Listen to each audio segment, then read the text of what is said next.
now I will put the agenda into the chat. Okay.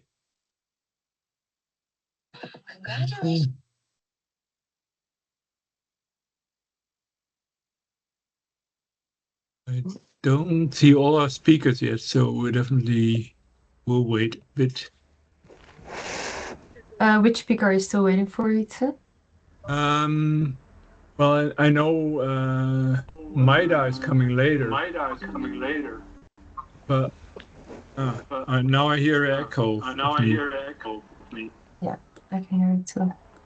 Hmm.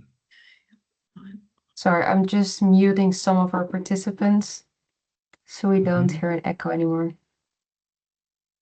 Okay. But Antonio is here. Johan is here. Moiga isn't here yet. Moiga is not here. Yeah, wait. Sec. Moika isn't here yet, I think. Where is she? Or maybe she will join later. Okay. When it's time for her. Yeah, I know Maida is definitely coming later, but Yeah. Yeah. Okay. Hi. Hi, Monica. Hello. Hi, Nina. Hi, everyone. Hello. Hi, everyone. Okay, Okay. Sorry, I'm picking Hello. up Sven. He is in Arnhem, so Okay. I'm going. Ryan, it's good to see you.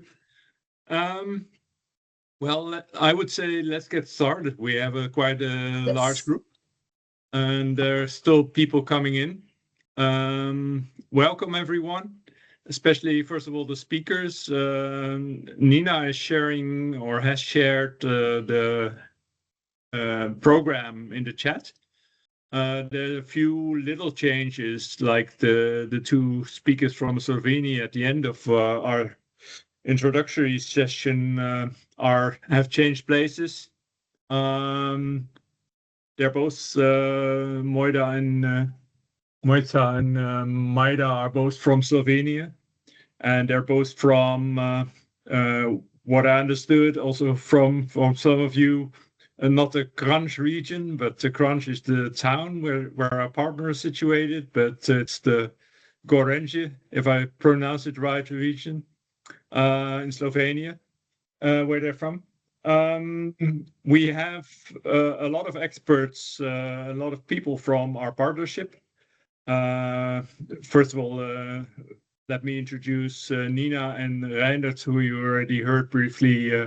They're both from the colleagues from the province of Gelderland. We have speakers from Slovenia, from Italy, and from the Netherlands. We have a lot of guests and both partners and stakeholders, and from the partners, but also from outside. I think John Muir is from furthest afield. He's from Australia, a hemp specialist, whom I've learned to know some time ago. I'm happy to have also at least Greg and maybe others from South Africa. So we have some hemp specialists who are from further than just Europe. But of course, our expert webinar is focused on what's happening in Europe, and is focused on policy instruments to help improve the use of hemp, especially in the countries in Europe, where, as we all know, a lot is being done to promote natural building materials, but it's not easy. There's a lot building of wood. There's been a lot building with straw in some of the countries in our partnership. But let's say other products like hemp, flax, have been used in the past, but have not been used that much yet in the last, let's say, decades. So we are we are there with our project also to help promote this. We are happy to have experts also from further away to maybe help us and guide us with information on what's going on elsewhere in the world, because everything can help to promote and to improve what's happening in the countries and anywhere else. So let me give the floor to Johan, first of all, to introduce himself and to introduce, let's say, the main starting point of our webinar, a good practice in another region in the Netherlands, Friesland.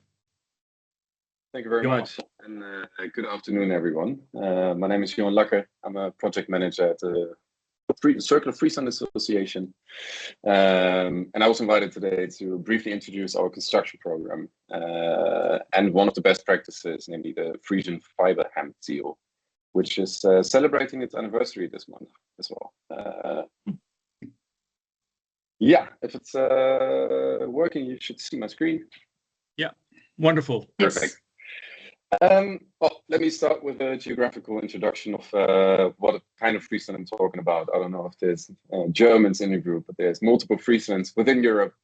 For the people who don't know it, Friesland is a region within the Netherlands, located in the north, a relatively small and more rural region within the Netherlands, around 600,000 inhabitants, close to 700,000. Mostly SMEs in the region, and we are really a region of land and water. So we have the Wadden Sea, we have the Wadden Islands, but also a lot of farming going on.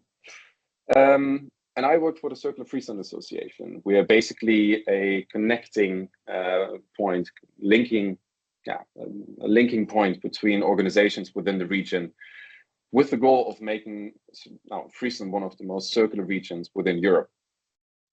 We are also celebrating our anniversary, our 10th this year. We've been founded basically 10 years ago. It started with a resource analysis of Friesland, done by the province of Friesland and the municipality of Leeuwarden. And the result basically showed that if we continue on a linear path, the future isn't looking too bright. So a year later, 25 Frisian companies decided to start the Circular Friesland Association, with the intention of, in 2025, we should indeed be one of the circular frontrunners within Europe. And we've tested that. We've worked together with Circular Economy, a leading party when it comes to monitoring circularity. They have developed a circularity metric, which is very much material-based, but still gives a rough indication on how the state of circularity is within the region. And we've measured the highest circularity metric ever in terms of what they have measured. So a nice bit of evidence that it indeed is working, but also a harsh truth that for almost 90%, we still have a linear economy. The association now consists of more than 180 members, and we really live a triple helix approach. So we have businesses, all governmental bodies from the Netherlands, so the water board, municipalities, and the province are members of our association. We have all levels of education, all universities part of our association. And we really try to work together closely, which is also very much embedded in the Frisian culture of collaboration on many different topics. We do that mostly by not using one rigid definition of a circular economy, because there's 240 worldwide, so that gets a bit difficult. Instead, we handle a design principle. We developed the 7 pillars of the circular economy together with Metabolic, and that's basically intended to give people a leading line when it comes to now. If I have a project, if I have a program, if I want to go about circularity, what can I do in terms of materials? What can I do in terms of energy, water, biodiversity, society and culture, health and well-being, and value? So you see, it's a quite integral perspective on or holistic perspective on the circular economy that lives in the region itself.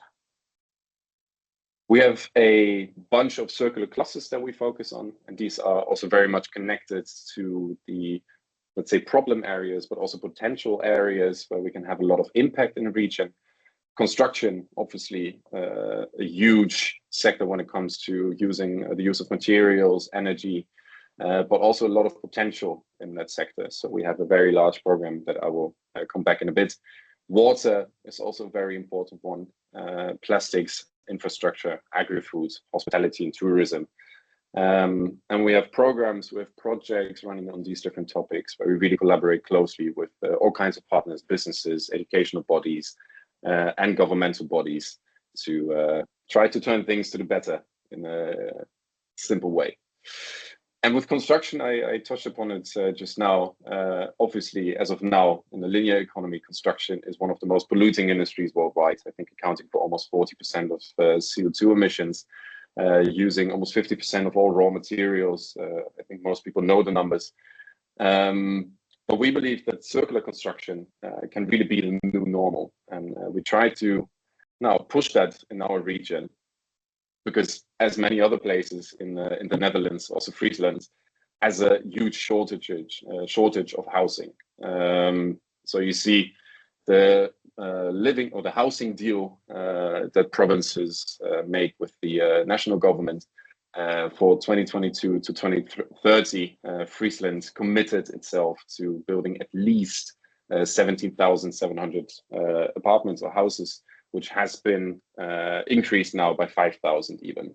So that gives you a rough indication of how much housing is actually needed. And we see it as a great potential to really steer towards a circular mindset in building now these houses that are needed, not seeing it as an add-on, but really as a solution to an existing problem.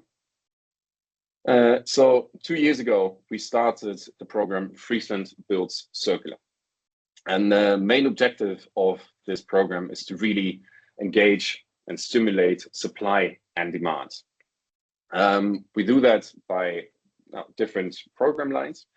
One of them is the activation of the chains, and that works from the bodies, from the governments, from the housing corporations in the region that really specifically ask for circular criteria, embed a circular perspective in housing projects. So we have around 40 construction projects that we accompany in that specific program line. We have several meetings throughout the year where we focus on specific areas of construction and help circular economy experts within the municipalities and those tasked with executing and realizing projects. So the project managers with really now embodying this circular mindset and concrete tools in the project itself. Because we really believe that learning together kind of prohibits everyone from doing their own thing. And we really see that a lot of people try to reinvent the wheel by themselves, whereas the solution is often already there in other municipalities. And we often also see, because we are very small municipalities, that working together kind of solves the capacity problem that we often have within the municipalities. On the same side, we also try to supply the demand because we often see a bit of a chicken and the egg problem. If there's no supply, there's no demand, and if there's no demand, there's no supply. So we really try to steer towards promoting bio-based materials, also a lot of them which are native to the region. Then I'm talking about hemp, about flax, about reed, about straw, cattail, for instance. These are all native species to the region itself and have been cultivated in the past hundreds of years ago, but we just kind of forgot about it a lot in many ways. And next to that, we also have some accelerators, which are supposed to help the supply and the demand part. The new normal is a design principle, basically, on the national level. When it comes to new circular building norms, clear criteria, laws and regulations in the Netherlands, as in many other places, are often designed to help the linear economy, but not necessarily circular building practices. So we also lobby towards The Hague, but also on a regional level to really better the situation, more in favor of circular construction principles. And we believe in building the future. So as I said, we work a lot with educational institutions. And if we educate construction studies and people from a very early stage onwards on sustainable and more specifically circular construction practices, we have a whole new generation to really embody circularity in their daily practice.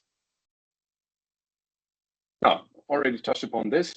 So with our supply side, you can see the launching moments.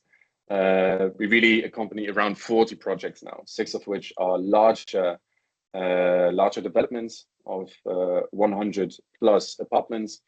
Our impact projects, so to say, which are also really designed to be iconic projects that show circularity is not just a mere theory or principle. It can already be executed in practice, and really hope for somewhat of a domino effect in a more sustainable and more circular landscape when it comes to construction in Friesland. One of those examples is a very nice house located in Nieuwe Hoorn. All of the members you can see down left are members of our association. And the intention of this house was basically to show now circular construction, as I just said, is not a mere principle. It can already be done in practice, and it doesn't have to be more expensive. It doesn't have to take long. So they've realized in apartments from, I think, around 80% bio-based materials in mass, not volume. We have hemp as isolation materials. We have a basically as circular as it can get construction when it comes to new construction. We have water saving, so really a nice example of how it can be done in practice. Our best practice that was already mentioned in the beginning, as in many other places with construction materials, bio-based materials that are not really the norm in the market anymore, although they have been in the very, very past, really suffer from this chicken and the egg problem that I just mentioned. As still, we see a lot of potential in stimulating it. And once we get past the tipping point, it can really have a huge positive effect on a region. And hemp is one of those crops that really matches that. Because in the Netherlands with our farmers, there's often talk of a nitrogen crisis, and farmers are moved towards other farming practices. And then bio-based materials can also often be a solution to an existing problem. So the whole process of the Frisian fiber hemp deal started already in 2021 with a first declaration on a cooperation to stimulate the use of fiber hemp in the region. It was followed by a bio-based installation pact where a lot of parties committed itself that on a not too long period, they wanted to incorporate and stimulate bio-based isolation or insulation materials. In 2023, the national program on bio-based building was launched, which is also supposed to combine agricultural issues with the construction issue in a circular and bio-based manner. And in 2024, we have launched together with around 25 different construction and renovation companies, around 5 or 6 housing corporations. These numbers have grown significantly in the meanwhile. And it's basically a declaration or a afzetgarantie in English. I'm missing the word in English, but it's basically a commitment for both sides that they are actually going to utilize Frisian fiber hemp and process it in Friesland, grow it in Friesland, and use it in, I think, way more than now, more than 1,000 apartments in Friesland as well. We have more than 110 farmers involved with that, and these numbers are really growing. We, in the meanwhile, have a waiting list from all kinds of sites to be involved with this, and we really see that we hope that this helps with the chicken and the egg problem, and then really stimulates this, but also other bio-based crops to be used as isolation materials, for instance, in new housing programs. Yeah, and I think that's it already.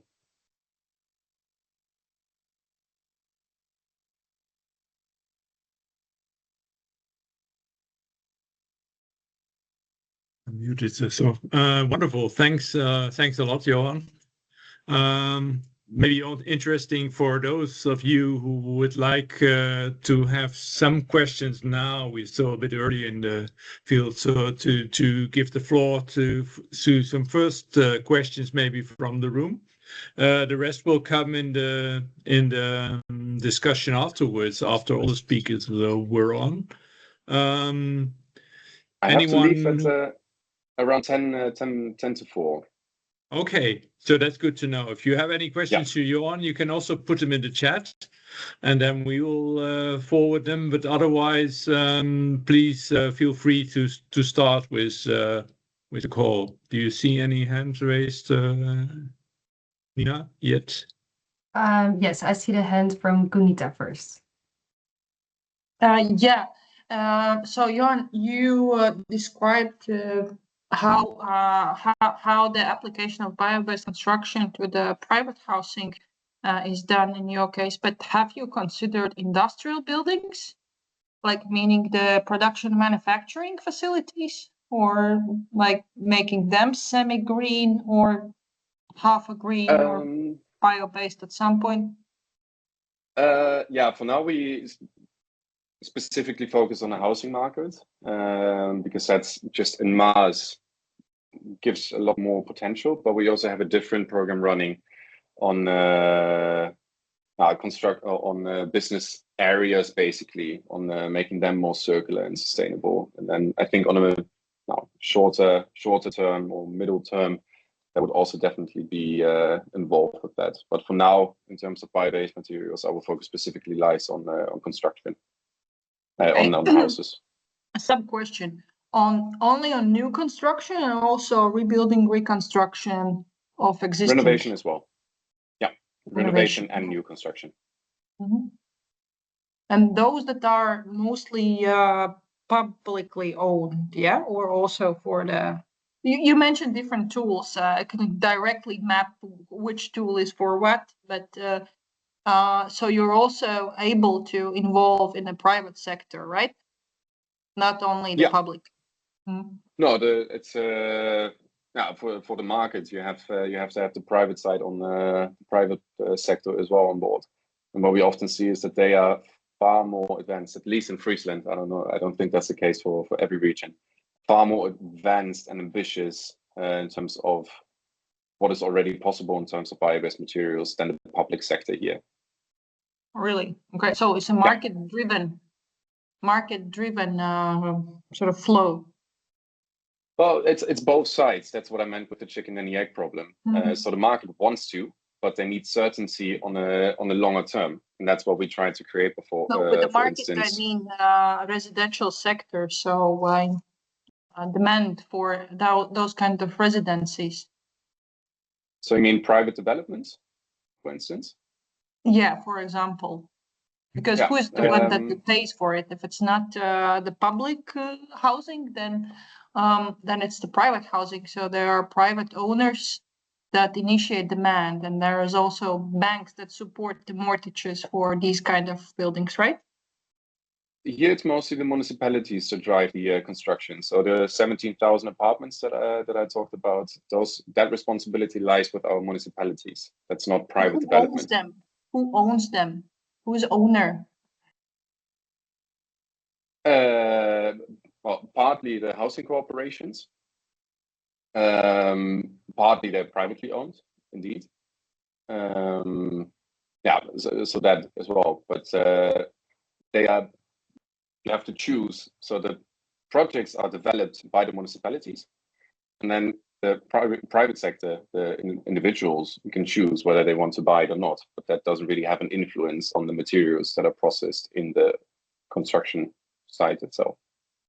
Okay. Can you mention the square meter cost? Sorry, I'm just looking at the time and I'm seeing more hands raised.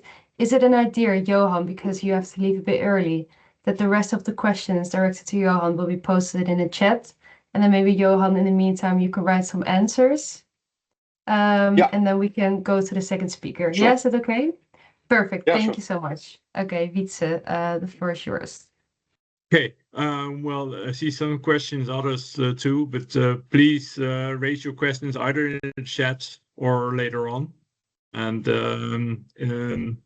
in the discussion, and then we'll forward them to Johan if if the discussion if he's already gone by then. So let me give the floor to Antonio, our next speaker. Hello to everybody. Thank you for the invite. So I start. I'm an architect. I started working in agriculture around 25 years old ago, and I tried to connect the two things. So in 2017, I built. I try to find the presentation.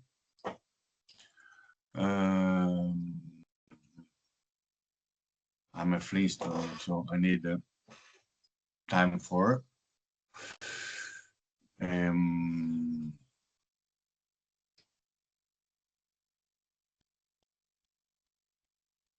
Okay, you can see it. Yeah, we only see a number of PDFs, but not really a presentation yet. Okay. So you have to click on one, probably. Yes. I did it by looking the link. Slide one. Ciao Antonio, sono Veronica. Guarda, ciao. prova su condividi finestra, che forse te la fa così. Io ho fatto, perché ho fatto interrompi condivisione, allora... Sì? Perché faccio io, se faccio condividi, però poi dopo... Finestra, Scegli finestra, mi dice. può fare? Esatto. E forse Scegli finestra di se l'hai già schermo. aperta? Se ce l'hai già aperta, apri la presentazione direttamente. Non so se ce l'ho aperta. Sì, ce l'ho aperta. Ok, quindi nella finestra ti dovrebbe elencare le cose che hai aperto. Allora. Dunque. Dimmi tu, se no te la proietto io, dimmi tu, come preferisci. Riunione, riunione, team, no, la presentazione è questa qua. Si vede? Di presentazione. Vediamo. Ora si vede? No. Un attimo, sta caricando. Sì? Yeah. Yeah. Yes, See. it's Okay. working now. Ok, perfect. Yeah, so- Thank you. Thank you, Antonio. Sorry for. Grazie. So I started working with the HAMP in 2010. I started with the first field, and in 2017 and 16, I started working with the house on straw boards of a HAMP. So we had the field around 150 meters from the site. We made the little ballets with hemp straw, and we just put on the field. And on top of it, we made a concrete base. On top of it, we made the frame, wooden frame for the house, and we close everything with the hemp pallets and plaster with the hemp and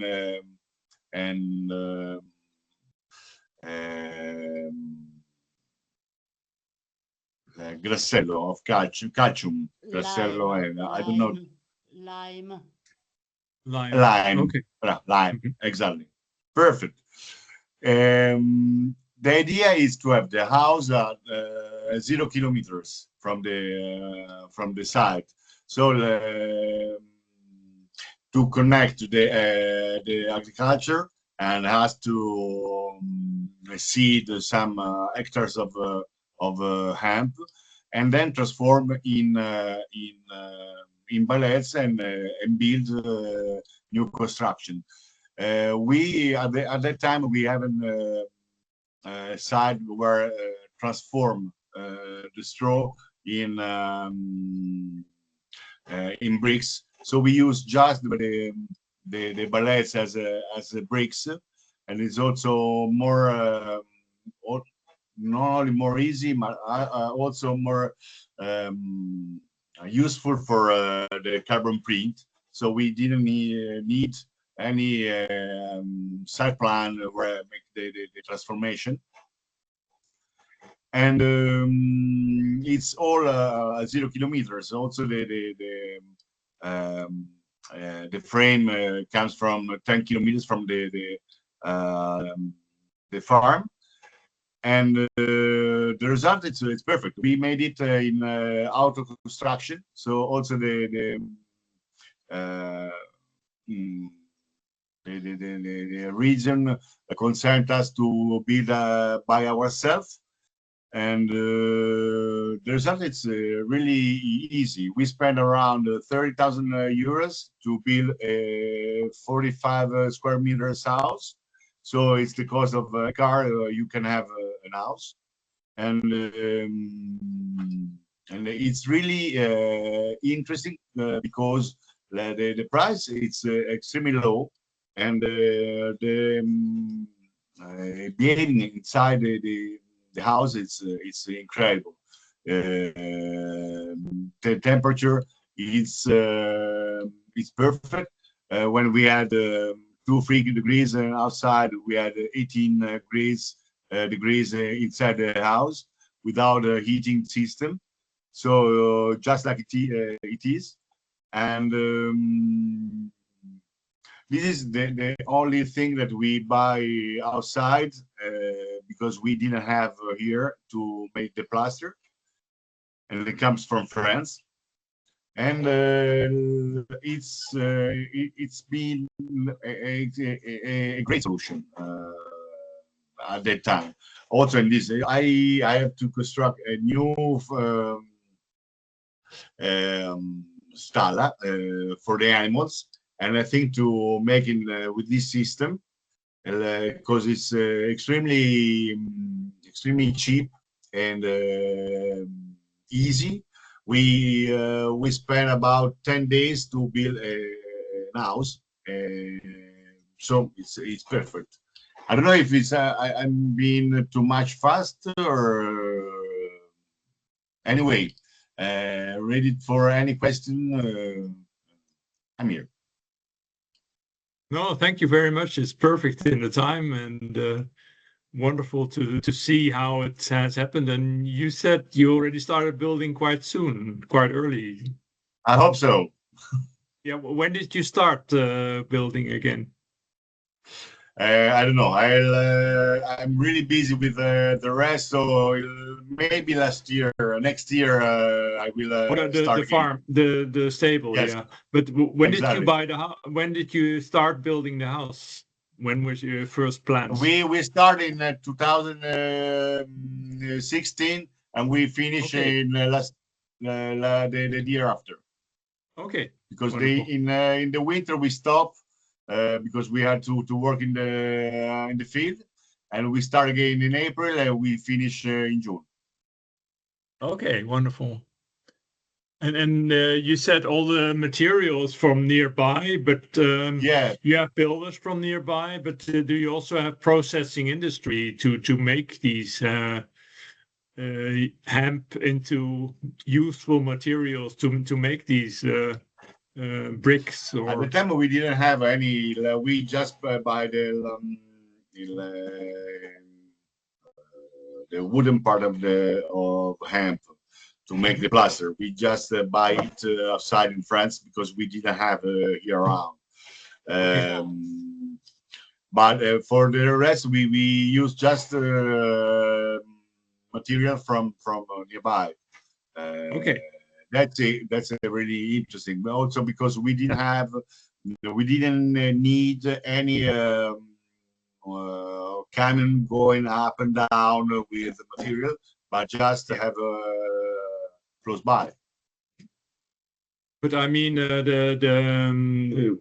it the building companies or farmers or others who used the hemp to make bricks or to make roof or? In Italy, we don't have any design plan that in that way at the moment. Okay. We made a new machinery to You made transform machining. hemp Okay. straw, but Okay. we have to start now in From next scratch. month. Yeah. Okay. So try to be independent also for that. Interesting. And any questions? I started with any other questions at the moment? Otherwise, we're really right on time to also kick off with our next guest, our next speaker. I saw Moika, one question in the chat. I wrote it Sorry? down and we can. I saw one question in the chat from, I think from Barrett. It was not specifically, I think, for this, but we can. I wrote the question down and we can discuss it at the end of the presentations. So that we can. Wonderful. Then I see a lot of questions already answered by Johan in the chat, which is good. Let's go to Moita. Moita, yes, that's right. Yeah, Good. Moita. Okay. Thank you. So nice to meet you all. Hello from Slovenia. I will just present firstly quickly our company, because as I was talking to Vice, you are interested also about this policy and how the company is working in the behind. And then I will focus on this construction material that we made from textile. Do you see my screen? Yeah. Yep. Yes. Okay. So this is just our website. I will go quickly through. So we are a social enterprise, Knopf. We have quite a history, more than 15 years. But last 5 years, we are really working on the circular economy solutions. And our main mission is to develop different solutions that reduce waste. We focus mostly on textile, furniture and wood waste, and also plastic waste. So we work, we have also like reuse centers for end customers, for like normal people. But we mostly, lately, we work a lot with companies also, with municipalities that want to also, that are searching for solutions also for sustainable construction, or for just to reuse their own waste into some new products. So this is what our solutions for now are. The Knopf TX, this is the acoustic installation panel that is made from recycled clothing, which I will present a bit later, more in detail. One interesting solution is also Knopf MOA, which is a modular partition wall, which is also made from recycled materials or repurposed wood, mostly particle boards that are also from old furniture or just from leftovers from the furniture industry. So these are like modules 50 by 50, which then they can be assembled into different constructions. Mostly now we sell or rent this construction for fairs, for companies, but we also have some cases that we made a room or like a space, a temporary space, because we can install even doors, windows inside easily. So, and then again, you can disassemble it. So the third solution are the plastic recycled panels, Knopf board. They are made from industrial plastic waste. So from Slovenia, there's one company that has this polypropylene side product in production, and we are taking this and grinding it and making into boards, which then they can be used for making recycled furniture or walls or whatever, almost. So then we have a lot of other smaller solutions, which I will skip for now because they're not so connected to the constructions. So yeah, we also calculate what is our impact. Of course, in this 10 years, we collected around almost 500,000 of kilos of different waste for reuse and recycling. We also calculate in detail how much greenhouse emissions we save, and also the social impact is important in Knopf. We employ also people with vulnerabilities, also handicapped people. But we are a private institution, and we have some, let's say, a contract with a local utility company, local waste company, and they are also financially helping us to run these reuse centers instead of making their own. So they are kind of outsourcing this service to us. But otherwise, we are mostly working on the market. So 70% of our income is from the sales of end products or these semi-products for businesses. So this is, let's say, about a bit of general about Knopf. If you have some more questions, I can answer later. So I would focus now on this Knopf-Tex acoustic insulation panel. So this is made from the clothes that we get in our reuse centers from people, which they don't need anymore. We then sort these clothes, and almost half of what we get goes for this process of recycling. So we have a mill for grinding these clothes, and we bind them together with organic glue, which is so natural that you can actually eat it. So this is really some important dimension of our product that is really non-toxic acoustic insulation panel. The standard dimensions are 40 times 40, but we can do also bigger ones. So there's also different options of use. It can be also as a decorative panel, like I have here in the back. You can pin stuff in, or you really use it for acoustic insulation. We also suspect that it has thermal insulation properties also, but we didn't test it yet. But regarding regarding acoustics, it can be compared to 10 centimeters of styrofoam, our product. So it's quite, it has quite good characteristics. We have different colors available to order because we sort all the textile in 8 colors. But the most popular are the white, the dark, the natural tones, and the colorful.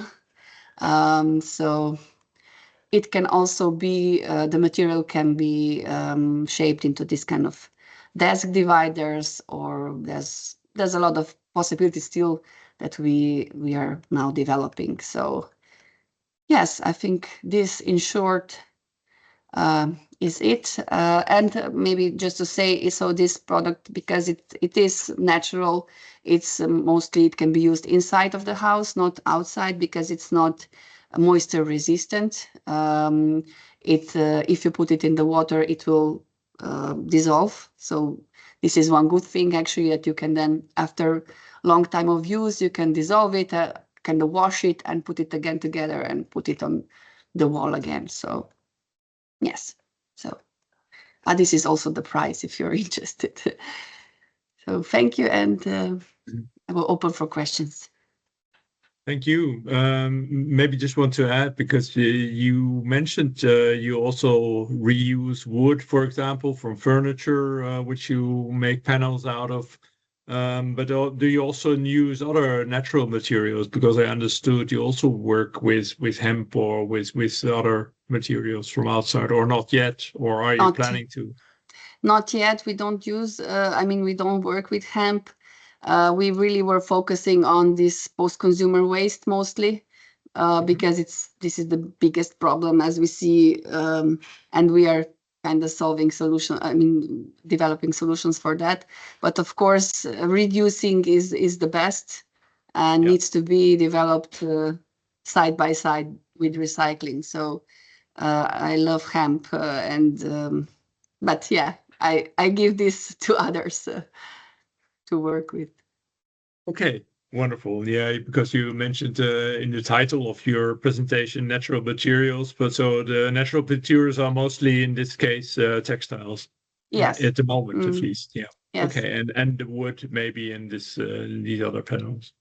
Yeah, okay. We also work, maybe as an interesting fact, we also work with bio-based plastic, which we saw that a lot of, let's say, deodorants of some more aware companies. They are in this bio-based, which can be biodegradable in theory.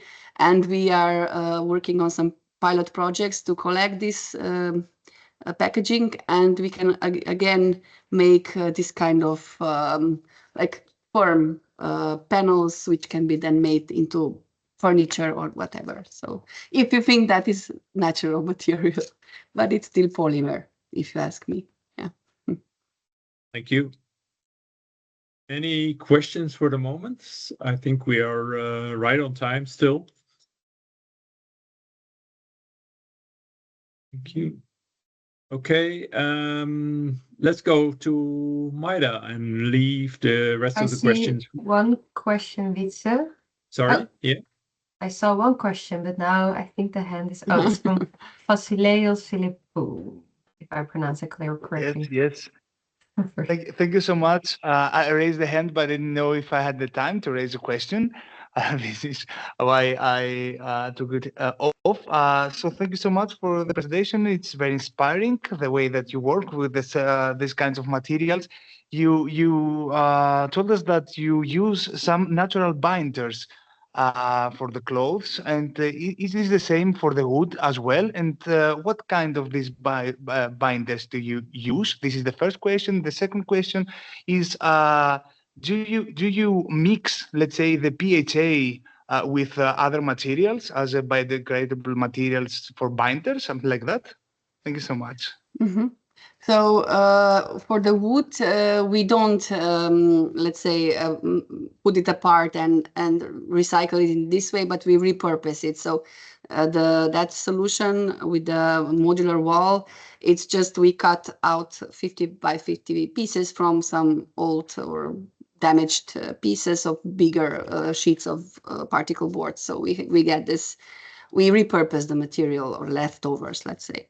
But for the textile, there's an organic binder, which unfortunately I cannot tell you because it's a business secret, but it's, I can help you. It's like a food supplement, actually. So as I mentioned, you can eat it. So if you have maybe some bio lab clothes, you can test. We were testing also, I can tell you, with agar or gelatin, which had similar results. So if you want to test something, you can start with that also.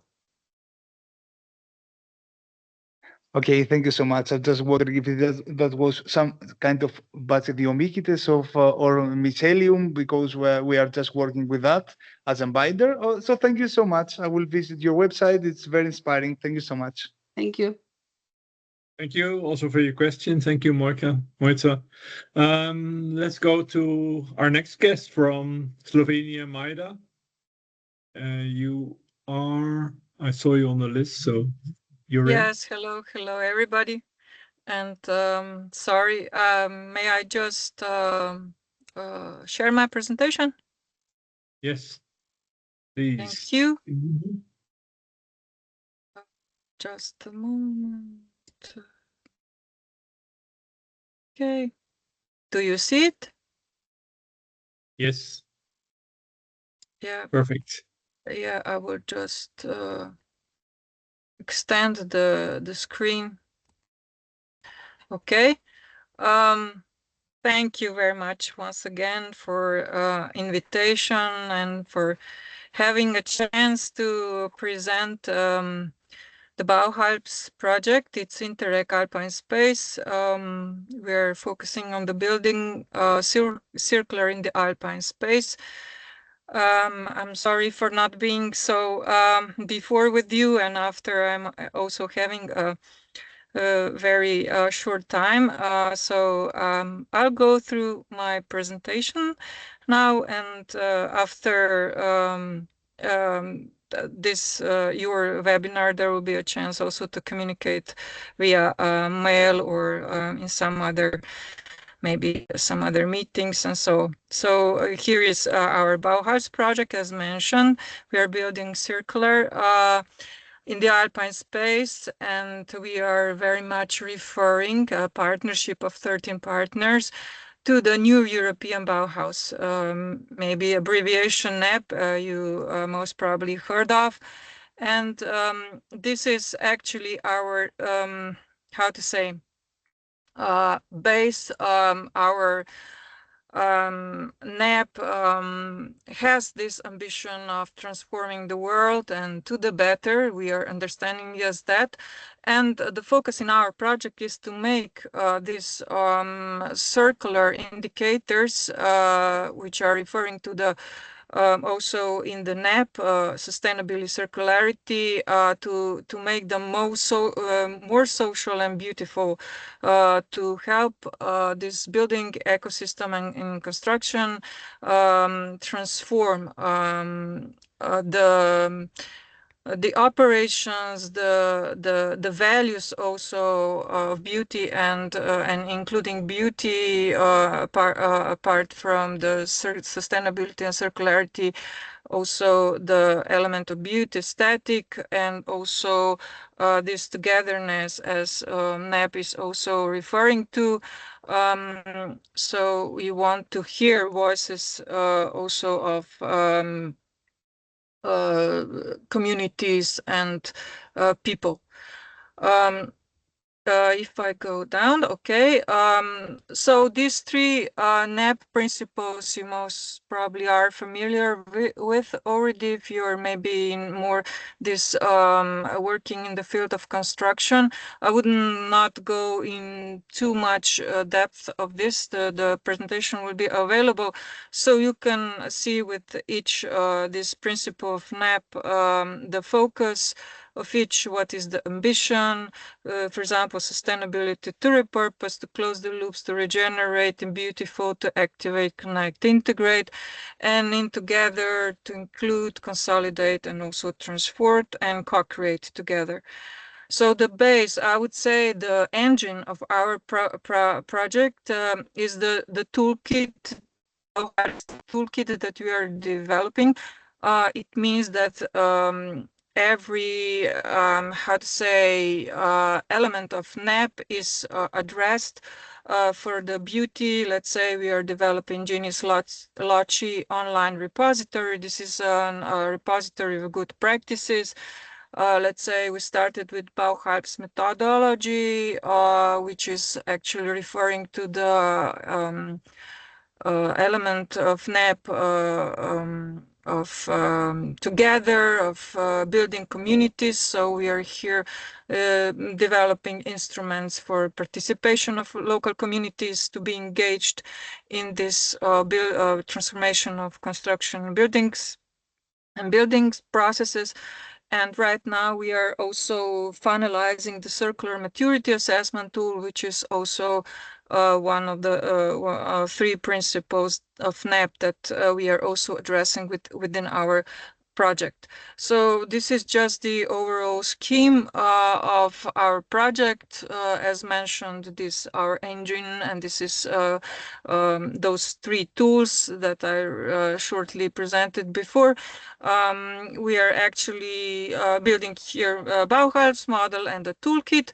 And then these tools will be tested on concrete residential buildings.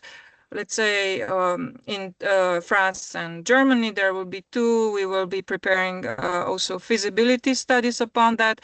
And then we are having also 5 public buildings. These tools will be tested in Slovenia, Switzerland, Italy, too, and Austria.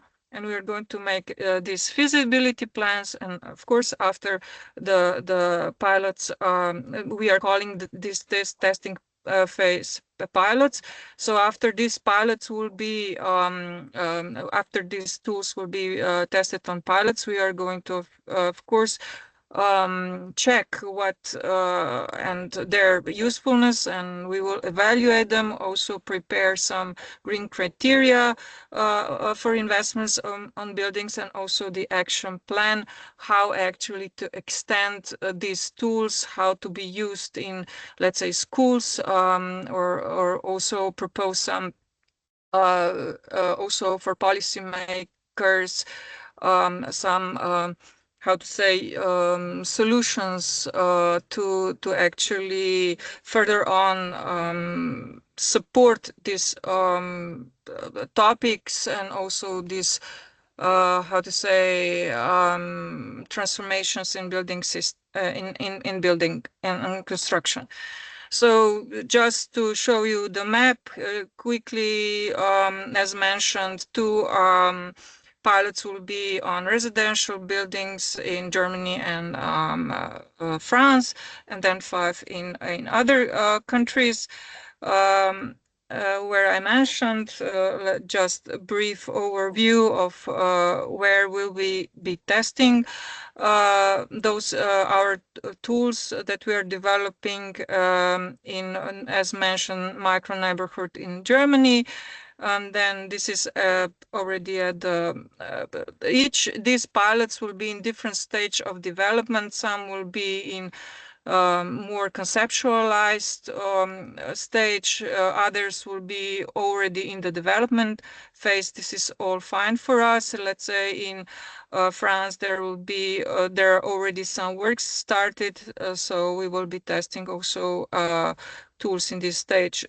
As mentioned, other pilots will be for the public buildings, like in Switzerland. There's a circular time lab. They're working with wood primarily. Let's say in Austria, the office Salzburg or Pioneer Garage will be tested on the refurbished of the already existing buildings, and a building, and this space will be and this building will be transformed into the startup center, kind of accelerator. And then in Padova, Italy, the Padova Congress Center will be refurbished. As you see on the picture, there are already some ideas how these refurbishments would look like. And there will be also refurbishment taking place in station for station Ferrovia, means the train station in Italy. And in Slovenia, we will be testing our there will be a pilot testing of tools on the Mao Museum of Architecture and Design. And this pilot will be in very conceptual phase, so it will be it will be let's say pretty much open to the new ideas and what could be included into the testing materials, primarily like wood, let's say hemp, or maybe stone, which are of course 3 materials that are the local materials. This is also what actually NAP is addressing, that in this beauty and circularity, let's say, in indicators. So I would like to just go overview, make a short overview of these good practices from circular economy in wood and hemp from Slovenia. We made a treasure hunt within the Bauhaus project, and here I would like to demonstrate you some interesting practices. Let's say the refurbishment of Mandrova house in more rural part of Slovenia, where the young couple refurbished the old house from the 50s of previous century, and they're implementing workshops of traditional carpentry to transfer this knowledge of traditional processing of the wood. And they're also including connecting history, nature, and sustainability very much. And they're also having a self-sustainable, so they're also self-sustainable in food. They're growing their own food, let's say. And here is the example of refurbished hotel Bohin in Bohin. This is also one a very, how to say, nice example of our connection of architecture, energy renovation was taking place, of course, and this is actually the example of showing the coexistence of tourism context and traditional sustainability and the impact of on the environment. Of course, you have, because the wood is here used primarily, it's also very pleasant stay here, and you have a chance to go to the digital detox. And very close to the hotel Bochin, there is a refurbished Villa Moor. Actually, it's 10 meters away, or I don't know, maybe 50 meters away from the Hotel Bochin. They're actually connected together. And this is also a demonstration of wood construction vernacular design. Maybe you heard of this expression, and this is really a total this is inspired by nature and tradition as well. So if you want to check more in detail about this, all those objects, I also provided the link, so you can have some more study on those objects, refurbished objects. And there is kindergarten in Bochin, kindergarten Bochinska Bystrica. It's also made of wood of construction, and it's primarily focuses on younger generations, because it's actually for children. And it's interesting that the architecture that was made it was done as a reinterpretation of the Slovenian rural architecture, and it really looks nice. And I've been there twice, and employees who are working there are saying that children are really enjoying this place, and also the employees. We're living in wood houses is really a pleasure, and really a nice experience. So the last the last example that I'm demonstrating is to you. It's also from, as I mentioned, I will be demonstrating also some hemp example. It's Co-Green company that is a producer of hempcrete. This is hemp concrete, and this hemp concrete is really a nice, how to say, a good material, good natural material with even negative carbon footprint. It breathes, and it has an excellent technical properties, as it's mentioned here. It's also high quality, healthy, and also pleasant of living, because we know that materials which are natural are very pleasant, and also could be used as a refurbishment materials, also for old buildings and also heritage buildings. So I hope I was not too long. Here's also the map of partnership of Bauhaus project. So 13 partners. Technology Park is, as I'm coming from Technology Park, is also one of the partners for communication. So it was my pleasure to be with you, and I thank you for your attention. So, and if you have some question, maybe I will stop sharing. Okay, this is all from my side. I hope you. Thank you. Yeah, thanks. So I hope, how much minutes can you still be on for, maybe for one Yeah, question? I can be, I'm open to the questions for 5-10 minutes, no problem. So maybe maybe some questions in the chat, but otherwise, please just raise your hand if you. I think I see one question in the chat from Paris. Is that for Majda? Is for seeing the worker without a mask prompts me to ask if we are sufficiently forthcoming regarding some of the yet to be substantiated claims for hemp production. Sorry, hemp products. Paris, is this something for Majda, or was this something else? No, I think it's a general question because hemp is so poorly understood internationally. Sometimes those of us who are enthusiastic tend to oversell, and we need to be quite clear on how it could be used safely and not leave it open to possible misadventures. But I think it's a general question for us as a group. All of us very keen on a circular economy approach. Thank you.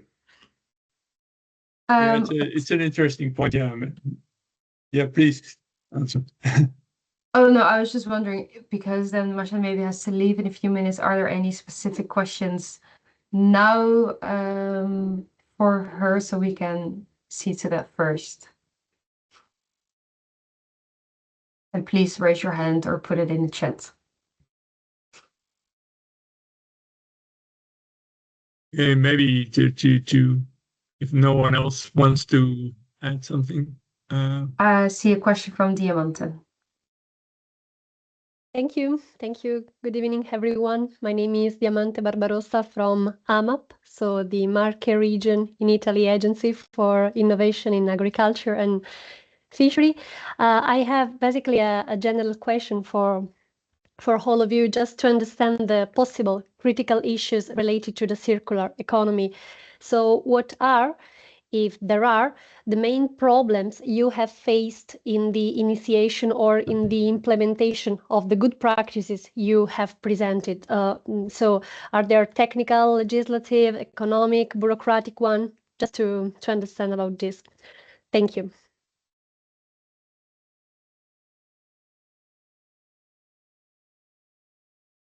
Maybe Moitza, do you want, or I don't know. Yeah, it doesn't have to refer This to is a you general only, question. Maida. Yeah, but also, Maida, maybe it's not only for you, but also for the whole partnership. Yes. Yeah, and so Yes, maybe exactly. in Bauhelps as such, other partners also have the same issues or similar issues.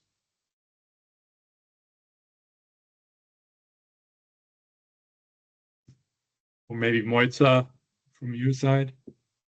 Sorry, I was just reading the questions in the chat and I was totally focusing on the answer. Okay. No, this is about the problems that you face in your project or in your partnership. Where are the main problems? Where are the main risks? Where are the main bottlenecks to continue working or to gain speed in your project? Yeah, so if I answer, I was very much enthusiastic about the Netherlands, a good case. When I see 40 or how many thousands new apartments that will be built in this way. In Slovenia, we have one building, which will be now circular building, first one.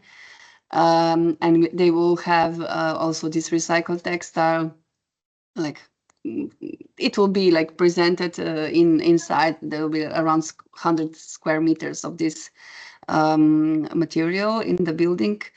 It will be also mostly from wood, the building. They will also have some repurposed furniture. So yeah, we are not so daring in Slovenia. We don't have so much money, I think, as maybe Netherlands. So it's still, we are very much focused around the prices, and the trust is not so big, I would say. We are still a bit strange ones, you know. We are not the mainstream, as the colleague said, that the market is already like ahead of the, let's say, the public sector, which is great. But it's changing so slowly. Year by year, it's changing, and we just need to survive until then, when this becomes more mainstream, I would say. So. Okay. Yeah, maybe to add to Maida's presentation, maybe to what when you finalized about hempcrete, for example, this hempcrete it's locally produced probably, but is it also is there also a factory already in that delivers it to you, or is it one of the other partners who delivered you the hempcrete? or how did you work on that? Because we also already know from many of our partners in the project that especially the processing industry is a bottleneck, that there are not so many processing industries yet available, let's say, or businesses available to produce. The most are busy with wood. A lot is being done with straw, but especially things like hemp, they're not really big factories, and you need bigger factories to produce more. Yeah, I would say that this company CoGreen, they are pioneering in this field. They are pioneers. I wouldn't say that these are factories, large factories, as you might, but they are like niche producers. And the interest for hemp is growing, I would say so. And also the research is done. They're also searching for support whenever grants and whatever possible, but also they are trying, of course, to survive on the market with their project that they are doing, right? Because this is the base actually for the company if the company wants to develop and innovate further. So I would say it's a lot of interest, but we are not there yet in Slovenia. Slovenia is also a very small country, so we have limitation on this side. But what we are doing, we are having a good products, I would say. Okay, but CoGreen is really a local company, so not from your region in Slovenia, so not from abroad, or it's international. It's Slovenian company. Okay. Yeah. Good to know. Yeah. So you need pioneers, as you said. Yeah. As actually also the story of Johan more or less mirrored. Yeah. Yes, and I've been just in Germany not so long time ago, 2 weeks. Yeah, and I was actually within some other project that we are working on in textile, and they're also having a good example of this hemp production. So we can also share some information on this after this webinar. So this might be also an interesting chance to connect. Yeah, wonderful. But maybe because I focused on the Bauhaus, I didn't want to interfere also with these practices. But there are quite some very interesting innovations on this hemp products. Okay. Who else wants to raise certain points at this moment, especially for MIDA, but also maybe in general?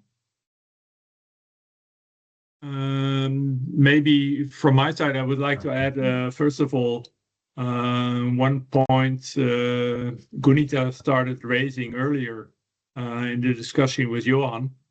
There is I know, for example, also that in Friesland there is a project, also a European project being set up. First of all, a regional one, but now also European, that they want to produce or new, but also to restore or rebuild partly recreational housing in Friesland, but also cross-border together with Germany.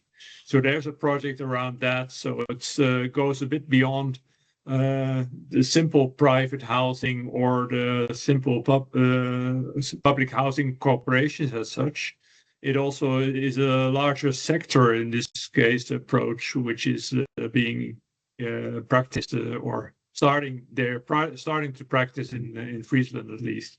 So that could also be a help, a kickoff of all kind of startups and let's say improving or increasing the efforts in the industry as a whole. Isa, you want to add a few things?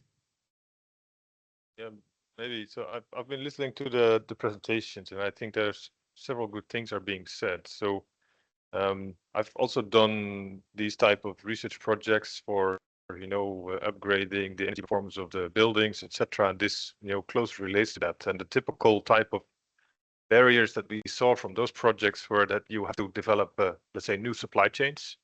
I think the first speaker spoke about this, right? From feedstock to the building. How do you set it up? How do you make sure that every link in the value chain has a revenue model, etc.? So those things are, they're on the radar.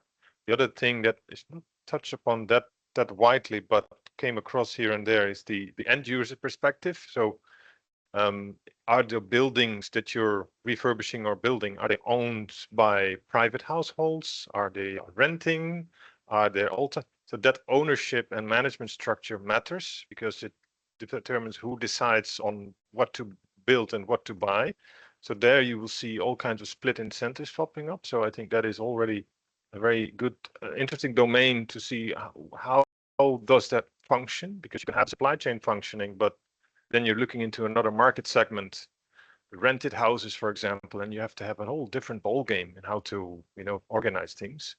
And the other thing that I'd like to add, I shared a few links as well. It's from the Dutch voluntary carbon market, but there are other carbon markets that try to do the same thing to valorize the greenhouse gas performance, right? So if you're cultivating fiber crops, you're storing carbon essentially, or you're withdrawing carbon from the atmosphere, you store it in the product, and then you process it, and then you store it in the building. By doing so, you're not only removing carbon, but you're also avoiding emissions from, let's say, the conventional building materials like glass wool or fiber wool, which are high emission products. Those type of CO2 emission savings over the value chain, these can be quantified. But one of the challenges that we see is then, okay, how are we then distributing the revenues of that? Is that going to the farmer? Is that going to the processor? Or is that going to the building company who installs those products? There we see some kind of issues with, contracting and risk and revenue sharing. So these are the observations I'd like to share. Very good. To note. Yeah. Yeah, I think it's a very important one also, because the link to the carbon market, it's not, to several of us, it's not always clear what you mean. And as you rightly say, it's not only avoiding, or it's not only storing carbon, but it's also avoiding other carbon emissions which elsewhere would go. I also know it from another discussion which Johan briefly mentioned. For example, if he mentioned cattail and reeds, which you can use also, the fibers you can also use as to produce, for example, laminates. And laminates, instead of laminates, you could also use wood, but upgrading the wood to really make constructions is much better, because then you also avoid, let's say, the carbon produced by steel. Otherwise, you would use. So these kind of discussions are very important also for the whole sector to include, and also to have calculations upon. And I think it also, we should look at that in our project, how we can add these calculations to the, let's say, the simple ones, which say how much carbon is stored in hemp and how much carbon is stored in wood, for example. So I think, yes, we indeed are, we also look into how does this work in our country, and how should the EU, for example, give guidelines on this. Who would else want to add from the previous discussion also? Maybe otherwise, Nina, it's good to have a look at the chat earlier on, which points we can use now, maybe to add to the discussion. I saw some general questions in the chat. Maybe there was one question from Barris.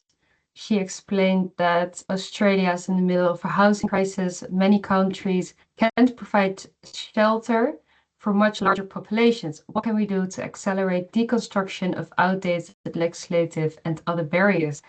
Barris, would you like to follow up on your question? So I'm very conscious that I'm an outsider here, but I've been working with Australian hemp enthusiasts and also with people in South Asia, in India, Pakistan, Sri Lanka. And we know that in the current humanitarian context, hemp bricks or hemp construction or other nature-based construction materials would be a very inexpensive way of providing shelter in long-term disaster situations. And I raise it here only because we're trying to find ways to link Australian or to raise awareness among the Australian hemp interests that there is additional funding available for them if they think in terms of twinning, where hemp construction, for example, in Sri Lanka, could also be used for ecotourism development, or in other parts of the world, in Africa as well. So that was the reason I raised this question, because it seems to be only in relatively few countries around the world where industrial hemp does not face quite significant regulatory and other barriers. No, there've been some progress made in medicinal hemp or hemp oils, but many of the developing countries, in inverted commas, would benefit from a group such as this one being able to twin with partners in other places to share the knowledge and the legislative and other enabling frameworks. Thank you very much for allowing me the time to speak. Yeah, well, thanks, Beres. But it reminds me of another thing we can add here, that you talk about, let's say, disaster, helping after disasters in certain areas. But of course, this also applies to Europe. It also applies to adjoining countries to the European continent. So therefore, I would say what goes for Australia definitely also goes for Europe. So in there, I see also many parallels. Thanks. Maybe John would like to add something from his experience in Australia about things, the developments there, and also because the fact that in the beginning, John, you wrote something about that you have been busy in this industry already many years. What are your pitfalls you want to warn us for example? I think we should be impressed if John's still awake in Australia. Yeah, I was aware of that. But let me just add very quickly that a number of the companies in Australia are working with Indigenous communities. Australian Indigenous peoples have suffered horribly because of the colonization period and live in substandard conditions in many places. And we're confident that, as was pointed out before, hemp construction or other forms of nature-based construction are affordable and don't have the carbon footprint that, having to buy a $300,000 house in Australia, you could have a perfectly adequate house for perhaps $25,000 or $30,000. But the building industry aren't interested in that approach. But John, I'm covering for you in case you've gone to sleep. John? I think he is muted, but I see him trying to speak. Lucky I've been muted. Thank you. Thank you, everyone. It's nearly good morning here, but never mind. It's part of the job. So I've had the fortune of working in the hemp industry for 15 years. I'm an agronomist, but I've learnt very quickly that the hemp industry needs complete supply chain industry development people. You just can't grow the crop because there's no contracts. There's no offtakes. So we have to develop the whole supply chain, the whole turnkey. And in doing that, I've met Beres. We're working with Greg, who's on the call, and we're running a workshop next week. And I hope Beres can share that later on, because I'm not going to go there tonight. It's up to you, Beres. And on that one, affordable housing, Indigenous, hot. You're in a hempcrete home right now, mine. I walk the talk. And it's from Holland. It's Holland Dutch bricks, because we don't have a brick hemp factory in Australia. We need one. We need 100 of them. But where's the investment? If the rules and regs are dodgy, or if they change, who's going to invest in an industry that's one day flip-flop, whether it's America, Thailand, Europe's pretty settled, or why don't we just go to China? and see their 1,000,000 hectares with bulletproof flak jackets, you know, I-beams, you know, they've been there and done it. You know, we all go to China now. Sorry, Europe, we go to China. That's where the action is. We just deny it. We put our head in the sand. So I'm being a bit, you know, controversial here, but I like doing that. It gets your attention. So in doing that, I just want to sum up. Hemp is a superfood. It's a shelter, it's buildings, and it's textile. Aren't they the three basic forms of life? Food, shelter, clothing. Hemp does them all. Right, that's a win. The supply chain I've mentioned, I love what you said about revenue sharing. How do we do that from the soil to the embedded carbon in the house I've got? You know, what about bananas and pineapples while we're at it, since you were talking about other things? Piña is pineapple fiber. Abaca is banana fiber. Where's that? It's all dumped and burnt in the developed countries. In Philippines and other Indonesia, they use it in their daily dress, their white shirts. It's beautiful. So where did we go wrong in our developed countries? And summary, 15 years. Who taught me? Albert Dunn from Dunn Agro in Holland. He came to Australia, laid out the foundations and said, this is what you can do. He is now leading Europe with what he's doing. Albert Dunn in Ogdapilya. Who's going to pronounce that for me? Anyone? Dunn Agro. Come on, someone's got to pronounce it. What's the name again? Dunn Agro. What's the village? Odelia Pale, perhaps? Odelia Pale. Yeah, that's what I said. That's what I said, didn't I, Yeah, Barris? exactly. That's what I heard. Thank you. You knew what I meant. Pekela, yeah. And we're talking about we're talking about Frisian cows. We've got them here in our dairies. We've got buffaloes as well we milk. But we fed them hemp biochar, and guess what happened? They stopped farting. 85% reduction in methane. Hemp biochar, supplementary fed to grass-eating Frisian cows. But are they also very happy, 85%. John? John, are they very Thanks, happy or John. totally stoned? Wonderful. I had one Reinhard question, and John. Miriam, you want to Barris. say something? Yeah, I have one question for John and for Barris. You say hemp can also be food. I know for pigs, I know, but also for human beings. Is that also food, or is it? And what kind of food?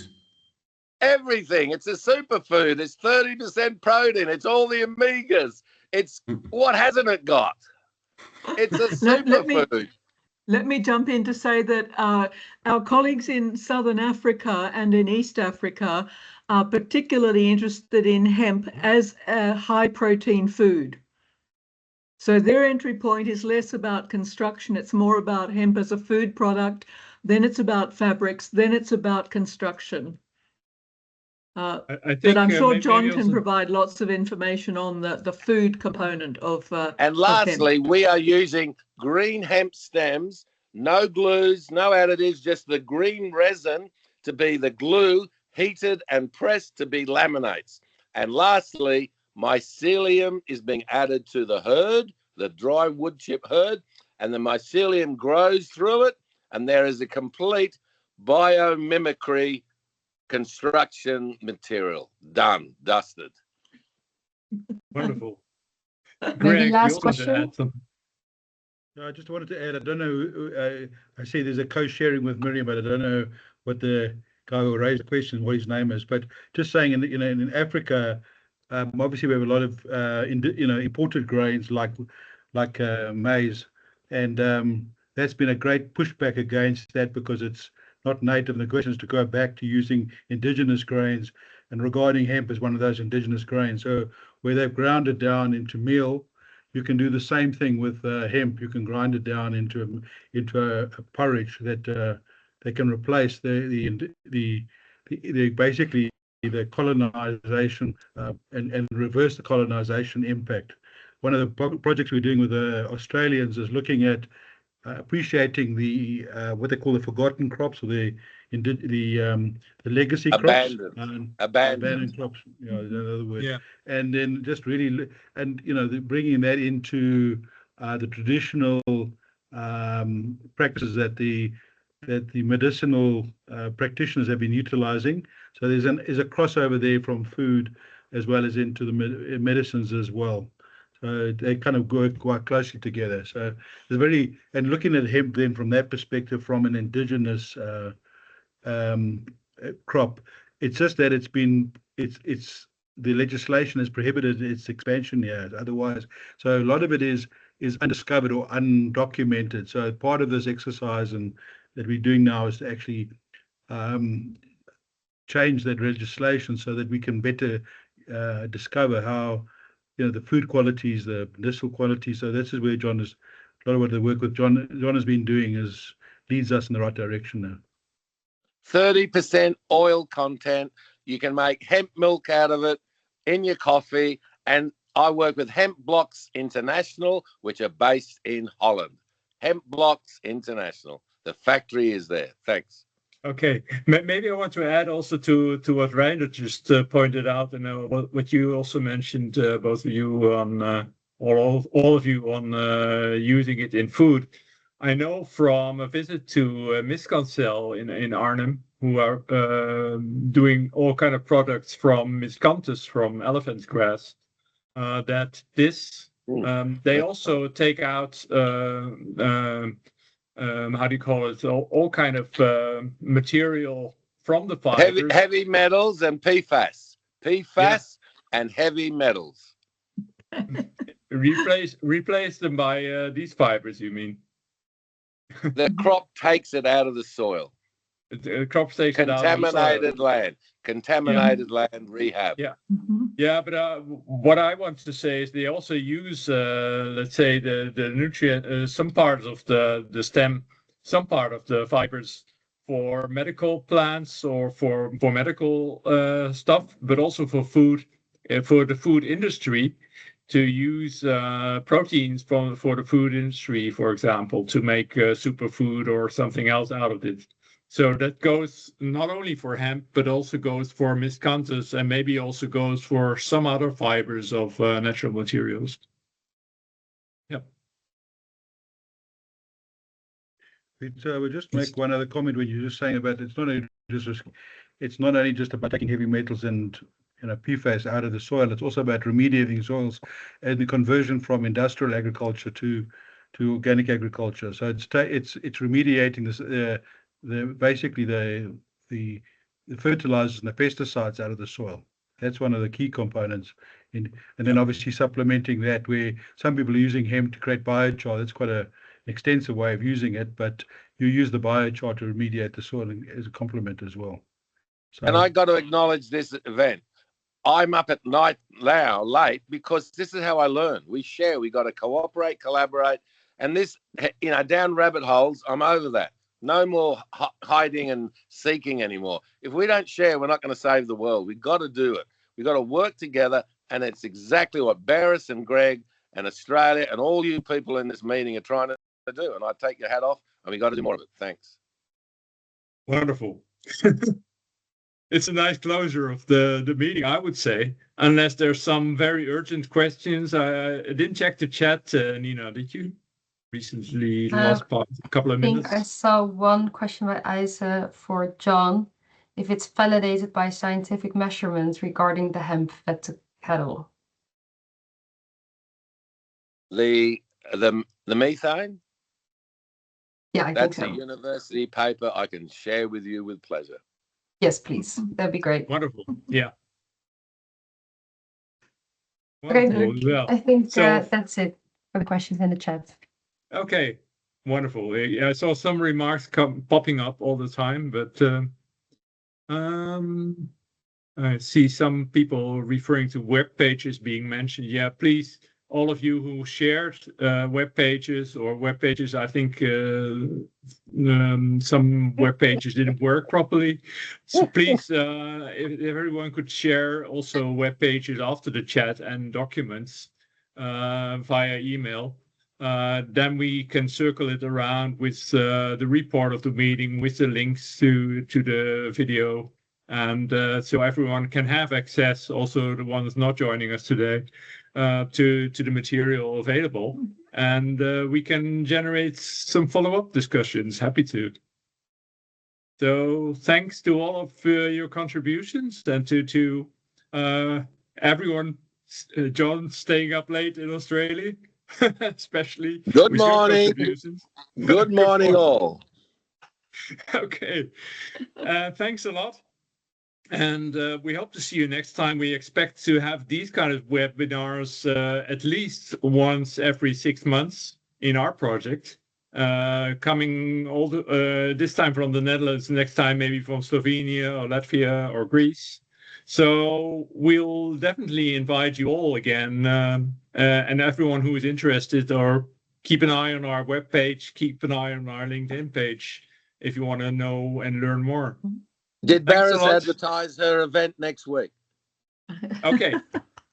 Yeah, there's an event next week. We can circle it around a bit, but it has to do with all kind of subjects, also way beyond this project. So we'll see, and we'll everyone who's interested. It's about investing in nature-based solutions in general.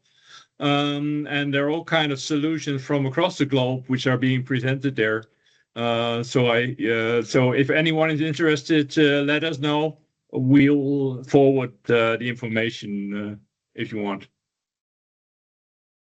Thank Okay. you. Thank you. Thank Thank you all. you, Bye. everyone. Have a Thank nice you. day. Bye. Bye. Bye. Thank you. Bye. Bye. Bye-bye. Bye. Thank you.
For the time being, much but I can stick here and the treasure journals looking at